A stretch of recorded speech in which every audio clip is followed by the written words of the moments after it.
दिवाली से पहले केंद्र सरकार का कर्मचारियों को बड़ा तोहफा। केंद्रीय कर्मचारियों के डीए में 3% की बढ़ोतरी की गई। 1 जुलाई 2024 से लागू होगा बढ़ा हुआ डीए। कोस्टल शिपिंग बिल 2024 को भी मंजूरी मिल गई। कैबिनेट से रबी फसलों के लिए एमएसपी को मंजूरी भी मिल चुकी है। और आपको बता दें, गेहूं पर एमएसपी 150 रुपए प्रति क्विंटल बढ़ाई गई है। चने की एमएसपी बढ़ाकर 210 रुपए की गई है। इसे बढ़ाकर 5,650 रुपए कर दी गई।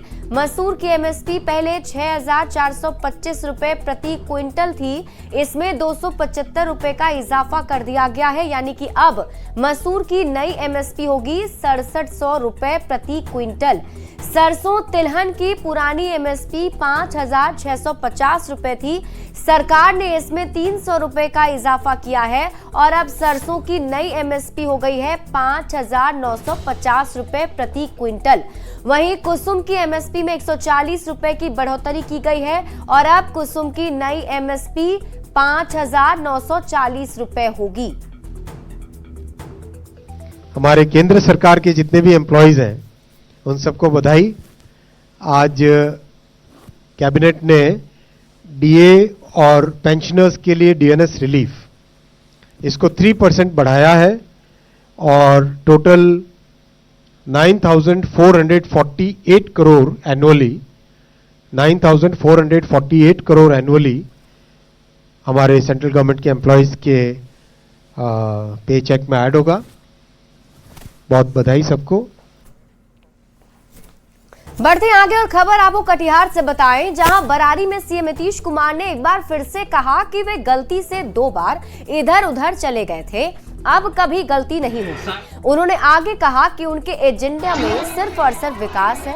जनसभा को संबोधित करते हुए उन्होंने 2 बार आरजेडी के साथ सरकार बनाने पर गलती मानते हुए कहा कि आगे कभी ऐसी गलती नहीं होगी। कटिहार के बरारी में 183 योजना का शिलान्यास और उद्घाटन के साथ साथ 5,534 विस्थापित परिवार को बंदोबस्ती प्रमाण पत्र वितरण कार्यक्रम में सीएम नीतीश कुमार पहुंचे थे। लोगों ने सारा सब कुछ किया है। हम गलती से 2 बार हम लोगों को अपना लिया था और दोनों बार देखा गड़बड़ किया। अब हम लोग कभी इधर उधर नहीं, जो हम लोग का जो उसी को कायम रहेगा सब दिन के लिए। इसलिए अब किसी तरह का भाई नहीं, हर तरह से होगा और आप जान लीजिए सब तरह का विकास होगा। अब सीएम नीतीश कुमार के बयान पर एक बार फिर से बिहार में सियासत शुरू हो गई। आरजेडी ने कहा कि सीएम ध्यान भटकाने के लिए इस तरह का बयान देते हैं। कहीं ना कहीं जनता और जनता के हितों के लिए जो काम नहीं कर रहे हैं, बिहार में जो पुल पुलिया गिर रहे हैं, बिहार में जो भ्रष्टाचार को सदाचार और शिष्टाचार का रूप दे दिया गया है, बिहार में जिस तरह से अपराध का ग्राफ बढ़ रहा है, जिस तरह से सरकार का इकबाल समाप्त हो गया है, उससे ध्यान भटकाने के लिए आप माफी जैसी बातों को बार बार प्रचारित कर रहे हैं। बार बार जो हमारे माननीय मुख्यमंत्री जी बोलते हैं कि हम यहाँ नहीं जाएंगे, वहाँ नहीं जाएंगे, क्या वो इशारा में कुछ बोलना चाह रहे हैं? क्या वहाँ मन नहीं लग रहा है या कोई और भी बात है? कौन उनसे पूछ रहा है कि आप इधर आइए? कौन उनको क्या जरूरत है बार बार बोलने की? मुझे तो लगता है कि दाल में कुछ काला है। माननीय मुख्यमंत्री जी, जो भी इच्छा है वो क्लियर बताइए। नीतीश जी ने कहा कि वो आरजेडी के साथ जाना उनकी भूल थी, फिर कभी नहीं जाएंगे। ये सिर्फ सत्ता की बात नहीं है, ये बात बिहार को नए आयाम पर, नए क्षितिज पर ले जाने की बात है कि आज मोदी जी की और नीतीश कुमार की जोड़ी कैसे बिहार को एक आसमान की ऊंचाइयों पर ले जा रहे हैं। ये उस सोच की बात है, इसमें राजनीति करने की बहुत आवश्यकता नहीं है। नीतीश कुमार जी की और मोदी जी की जोड़ी बिहार को 2047 की जो बात की कल्पना मोदी जी की है, उसके साथ कदम ताल करने के लिए बिहार बने, ये उस बात की परिकल्पना।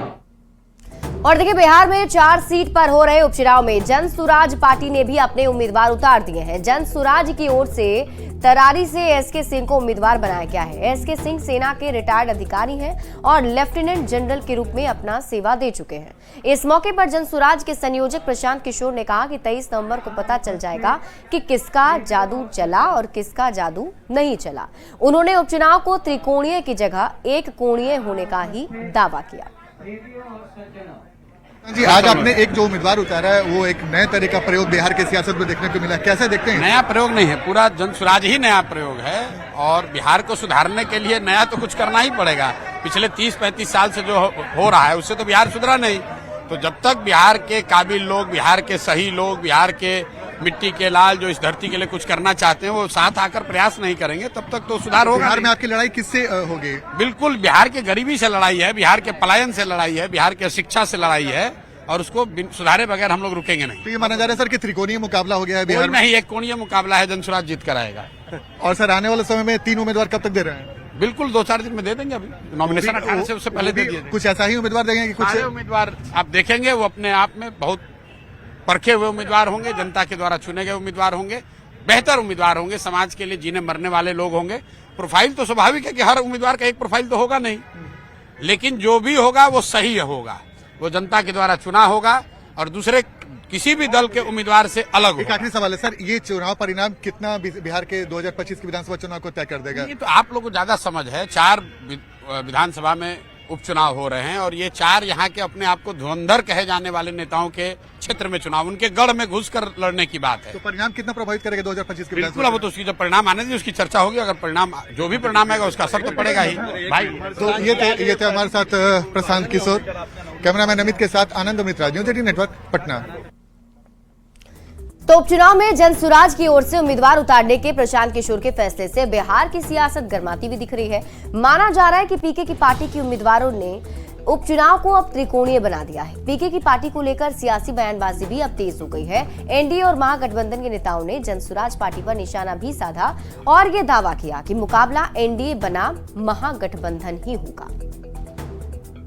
जो है जो जिनको काम नहीं वो तो बहुत अनाप शनाप बोलने में लगे, रहते दिशा विहीन करने में लगते हैं लोगों को, लेकिन उससे भटकाने से इधर उधर ध्यान देने वाला जनता नहीं, जनता समझती है। ये जो हमारा जो 4 सीट जो उपचुनाव होना है बिहार विधानसभा का, ये 4 सीट पर जीत हासिल करना हमारा प्रथम प्राथमिकता है और एनडीए को 4 सीट पर जीत होगी। उपचुनाव में एनडीए का सीधा मुकाबला इंडी गठबंधन से ही होगा। कोई भी और दल हो, कुछ नए दल भी जो है अभी बिहार में बने हैं, सभी को चुनाव लड़ने का अधिकार है, चुनाव लड़े, स्वागत है। लेकिन विधानसभा के उपचुनाव की 4 सीटों पर एनडीए के उम्मीदवार विजयी होंगे। प्रशांत किशोर जी की स्ट्रैटेजी की जो असलियत है परत दर परत खुलती जा रही है। पहले क्या कहते थे कि मेरे पार्टी से जो चुनाव लड़ेंगे उनको मैं पैसे की कमी नहीं होने दूंगा। अब क्या कर रहे हैं? सोशल मीडिया के माध्यम से वो चंदा कलेक्ट कर रहे हैं। 200 करोड़ का उनका टारगेट है। एक सौदागर पार्टी बीजेपी की ये बी टीम है। पता नहीं कितनी सारी असलियत इनकी खुलेगी। आमने सामने की लड़ाई लड़ेंगे और मजबूती से लड़ाई लड़ेगा जनसुराज, और जनसुराज 4 सीट पर फतह करेगा और बिहार में एक नए इतिहास की संरचना होगी। हम पार्टी अध्यक्ष संतोष कुमार सुमन ने दावा किया है कि बिहार में प्रशांत किशोर कोई फैक्टर है ही नहीं। उन्होंने यहां तक कहा कि प्रशांत किशोर धनबल का इस्तेमाल कर नाम कमा सकते हैं, लेकिन वे 4 सीट पर उपचुनाव हारने वाले हैं। हमने देखा है कि गाड़ियों पर, सैकड़ों गाड़ियों पर उनका कलर किया हुआ है, तो धनबल का प्रयोग कर करके आप नाम तो कमा सकते हैं, कोई गलत काम करके नाम कमा सकते हैं। इसका ये मतलब नहीं है कि जनता का आशीर्वाद आपको मिला हुआ। प्रशांत किशोर इस चुनाव में कोई फैक्टर नहीं है। वो 4 के 4 सीट हारने वाले हैं। उन्होंने कहा है कि हम 4 जीत के दिखाएंगे। वो एक भी जीत के दिखाएं तो हम समझते हैं कि प्रशांत किशोर में क्षमता है। भागलपुर में 18 अक्टूबर को केंद्रीय मंत्री गिरिराज सिंह हिंदू स्वाभिमान यात्रा की शुरुआत करेंगे और इसको लेकर जोर शोर से तैयारी की जा रही है। शहर के जिला स्कूल मैदान में पंडाल बनाया जा रहा है। 18 अक्टूबर को केंद्रीय मंत्री बूढ़ानाथ मंदिर में पूजा अर्चना करके सभा को संबोधित करेंगे। मैदान का जायजा लिया है न्यूज 18 संवाददाता विकास कुमार सिंह ने। 18 अक्टूबर को केंद्रीय मंत्री गिरिराज सिंह अंग की धरती भागलपुर से हिंदू स्वाभिमान यात्रा की शुरुआत कर रहे हैं और इसको लेकर तैयारी जोर शोर से की जा रही है। 18 अक्टूबर को केंद्रीय मंत्री गिरिराज सिंह सबसे पहले भागलपुर के बूढ़ानाथ मंदिर पहुंचेंगे। वहां पर पूजा अर्चना करने के बाद भागलपुर जिला स्कूल मैदान में एक सभा को संबोधित करेंगे और इस सभा में आचार्य दीपांकर जी महाराज भी शामिल रहेंगे। यात्रा को लेकर तैयारी जोर शोर से की जा रही है। जिला स्कूल मैदान में पंडाल बनाया जा रहा है और काफी संख्या में लोगों की भीड़ जो है इस यात्रा में शामिल होने होने की संभावना जताई। देखिए, हिंदू स्वाभिमान यात्रा के दौरान माननीय केंद्रीय मंत्री गिरिराज सिंह जी का आगमन भागलपुर की धरती पर हो रहा है और उनके आगमन की तैयारी बहुत जोर शोर से चल रही है। पूरा जिला स्कूल में पूरा भव्य पंडाल बन रहा है और इसको लेकर इतनी तैयारियां हैं कि यहाँ पर जब वो पद यात्रा पर निकलेंगे बुरहानाथ मंदिर से पूजन करके, उसके बाद उन पूरे यात्रा के दौरान झांकियां होंगी। जो झांकियां भागलपुर के अंग क्षेत्र की विरासत से जुड़ी हुई झांकियां होंगी। वहां पर बेहला बिशरी की गाथा को परिचित कराती हुई झांकी होगी। यहाँ भागलपुर ही नहीं बल्कि आसपास के जो जिले हैं मुंगेर, बांका सहित कई जिलों से काफी संख्या में लोगों की इस यात्रा में शामिल होने की संभावना है। विकास कुमार सिंह, न्यूज़ 18 भागलपुर। गोपालपुर के जेडीयू विधायक गोपाल मंडल ने केंद्रीय मंत्री गिरिराज सिंह की हिंदू स्वाभिमान यात्रा को लेकर बड़ा बयान दिया। उन्होंने कहा कि केंद्रीय मंत्री हिंदू स्वाभिमान यात्रा निकाल रहे हैं, जबकि हिंदुस्तान हिंदू का है और सभी हिंदू सजग हैं। साथ ही कहा, हिंदुस्तान के अंदर सिर्फ मुसलमान नहीं, कई जातियां हैं जिन्हें उनकी यात्रा से बुरा लग सकता है और अगर मुसलमान और अन्य जातियां स्वाभिमान यात्रा निकालने लगे तो भगदड़ मच जाएगा। हिंदुस्तान हिंदू का ही है, यात्रा का क्या जरूरत है? सभी हिंदू सजग हैं, अपने आप को हिंदू कहने के लिए तैयार है। हिंदू कहने में कोई दोष नहीं है, लेकिन हिंदुस्तान के अंदर बहुत जातियां हैं। मुसलमान सिर्फ नहीं है, सिख, ईसाई, दुनिया जहान बहुत प्रकार का जात है।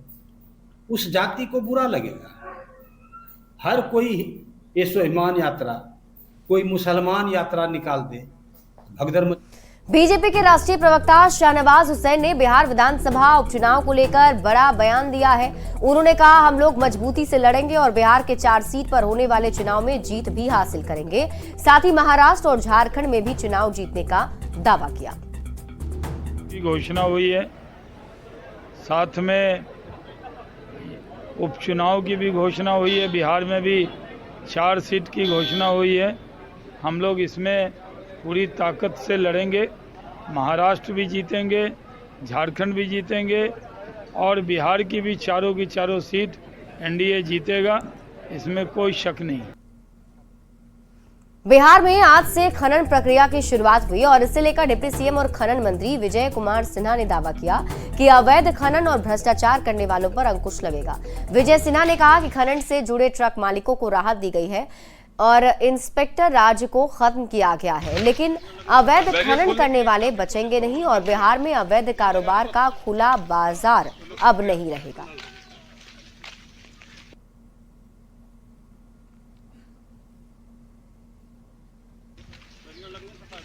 खामी का लाभ उठाकर ये माफिया अवैध खनन करते थे, राजस्व की भारी नुकसान पहुंचाते थे, अपराध और भ्रष्टाचार माफियागिरी फैलाते थे। उस पर अब अंकुश लगेगा। पूरी सजगता के साथ नियमावली बनी है। हमने इस उद्योग से जुड़े ट्रक मालिकों को राहत भी दिया है। 5% तक का ग्रेस उसको हमने स्वीकार किया। दरभंगा से मुंबई जाने वाली विमान को उड़ाने की धमकी मिलने के बाद एयरपोर्ट पर सुरक्षा व्यवस्था बढ़ा दी गई है। एयरपोर्ट पर सीआरपीएफ के जवान लगातार गाड़ियों की चेकिंग कर रहे हैं। एयरपोर्ट का जायजा लिया है न्यूज़ 18 संवाददाता धर्मेंद्र कुमार ने।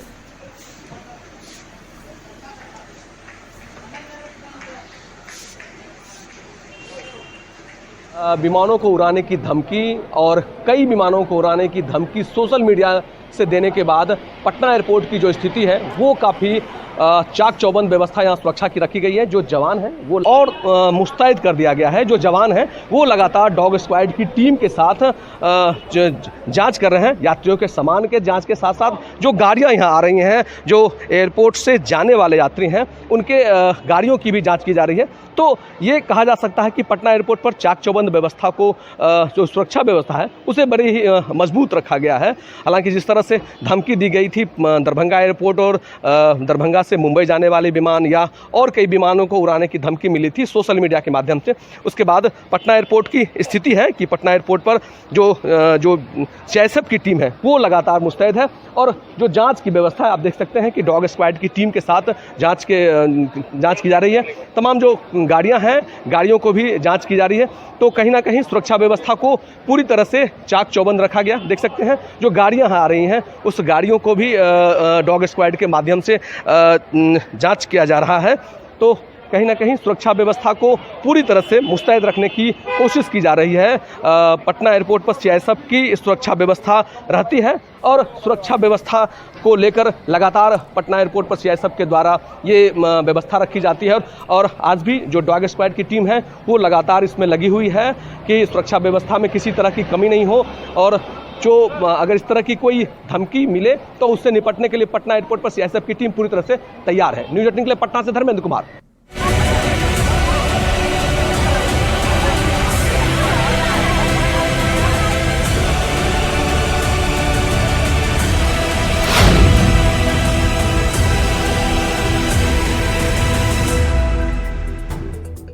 और अब एक सवाल, शराब से और कितनी मौत? इसलिए क्योंकि छपरा के इब्राहिमपुर गांव में शराब कांड से मौत के बाद मामले की जांच करने DIG नीलेश कुमार पहुंचे। उन्होंने छपरा और सिवान के इलाके का जायजा लिया है और छपरा के इब्राहिमपुर गांव में शराब पीने से 2 लोग की मौत संदिग्ध रूप से हुई है, जबकि 4 लोग के बीमार होने की सूचना है और इसी जानकारी के बाद DIG इब्राहिमपुर गांव पहुंचे थे। और ऐसे में कई सारे सवाल भी हैं जो उठ रहे हैं और न्यूज़ 18 भी ये सवाल पूछता है कि शराबबंदी वाले बिहार में आखिर शराबबंदी के बावजूद कैसे शराब बन रही है। सवाल ये कि गांव में बन रही शराब पुलिस को जानकारी आखिर इसकी क्यों नहीं थी।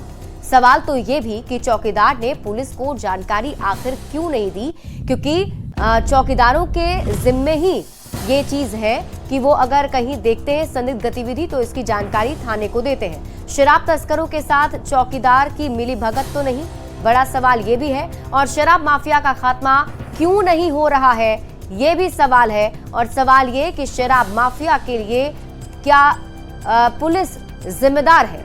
शराब तस्करों के साथ चौकीदार और थानेदार की क्या मिलीभगत है?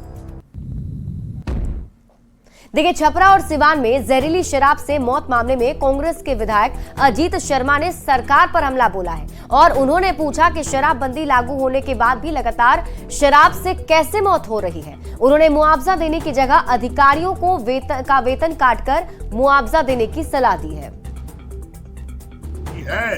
तो जो पदाधिकारी संलिप्त हैं उसके तनख्वाह से पैसा काट के उन आश्रितों को दें, न कि जनता के टैक्स के पैसे, सरकार के पास विकास के जो पैसे हैं उसे आप दे रहे हैं। और शराबबंदी आप खत्म ही नहीं कर रहे हैं। जब आप संभाल नहीं पा रहे हैं, शराबबंदी पूर्ण रूप में लागू नहीं कर पा रहे हैं, तो आप पदाधिकारियों पे कार्रवाई नहीं कर रहे हैं, तो आप शराबबंदी खत्म करिए। और अगली खबर आपको औरंगाबाद से बताएं। औरंगाबाद के गो थाना की पुलिस की कार्यशैली पर एक बार फिर से सवाल उठ रहे हैं। थानाध्यक्ष कमलेश पासवान पर मारपीट में समझौता कराने के नाम पर 35,000 की अवैध वसूली किए जाने का आरोप लगा है, जिसकी शिकायत पीड़ित युवक ने एसपी से की। एसपी ने पीड़ित को जांच कर आवश्यक कार्रवाई का भरोसा दिलाया है। एसपी के यहाँ आवेदन दिया है लिख के कि हमारा पैसा मिला, गरीब है, कमाते खाते हाथ पैसा था। क्या बोले एसपी साहब? बोले हैं कि ठीक है, जांच करते हैं, तुम जाओ। मोतिहारी के अरेराज प्रखंड के जितवारपुर गांव में पिछले कई दिनों पहले एक मगरमच्छ तालाब में घुस आया था, जिसको रेस्क्यू करने के लिए वन विभाग से लेकर सभी प्रकार की तैयारियां फेल हो गई थी। कल देर रात अरेराज अनुमंडल पुलिस पदाधिकारी रंजन कुमार ने खुद कई घंटे की मशक्कत के बाद मगरमच्छ का रेस्क्यू किया। लगभग 36 लोगों की टीम ने मगरमच्छ को जाल बिछाकर रेस्क्यू किया है।